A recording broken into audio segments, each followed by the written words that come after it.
সেনাপতি সৈন্যগণ, আমি তো তোমাদেরকে পাঠিয়েছিলাম সেই মর্তধামে, ওই মর্তধামে মৃত্যু লোকের পাপিষ্ঠী আত্মা নিয়ে আসার জন্য। তাহলে তোমরা খালি হাতে ফিরে এসছো কেন?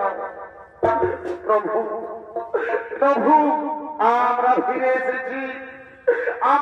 এসেছি, কিন্তু সেই মর্তধামে রয়ে গেছেন সেই চিত্রগুপ্তকে আপনি ডাকুন, তাহলেই বুঝতে পারবেন আমরা কেন সেখান থেকে খালি এসে ফিরে এসেছি।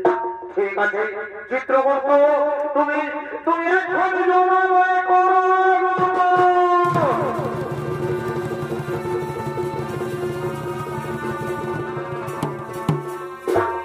প্রণাম প্রণাম মহারাজ। বলো চিত্রগুপ্ত, আমি তো তোমায় পাঠিয়েছিলাম সেই মর্তধামে, এই ঘর কলিযুগে ওই মৃত্যু লোক থেকে পাপিষ্ঠী আত্মা নিয়ে আসার জন্য। তাহলে তুমি এতদিন ধরে ওখানে কি করছিলে আমায় তুমি বলো। শুনুন প্রভু, আমি তো সেই মর্তধামে গিয়ে দেখলাম যে মানুষ পাপ করছে সেই মানুষের সঙ্গে সঙ্গে বিচার হয়ে যাচ্ছে। যে মানুষ পাপ করছে সেই মানুষের সঙ্গে সঙ্গে বিচার হয়ে যাচ্ছে। অর্থাৎ যে যেমন পাপ করবে তার তেমনি কর্ম হবে।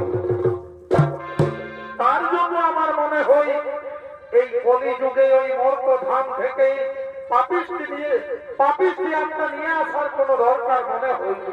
শুনুন প্রভু, শুনুন প্রভু, আমি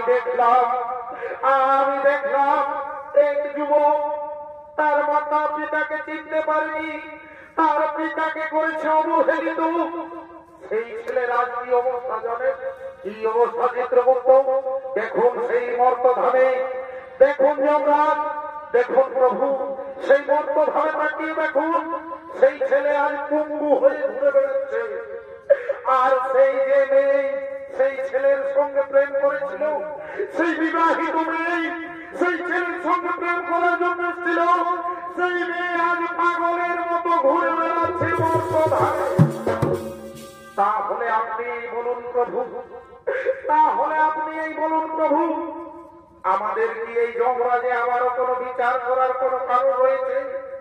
হ্যাঁ, তাই তো আমার মনে হচ্ছে এই জমালয় আজ ফাঁকাই পড়ে রয়েছে। শোনো চিত্রগুপ্ত, যে যেমন কর্ম করবে তার তেমন ফল হবে। এই কলিযুগ বড় ভয়ঙ্কর যুগ, এই কলিযুগে যে যেমন কর্ম করবে তার তেমন ফল ঘটবে। তাই শোনো চিত্রগুপ্ত, আমরা সেই হরিনাম জপ করতে করতে আমরা সেই নিজালে চলো করিব।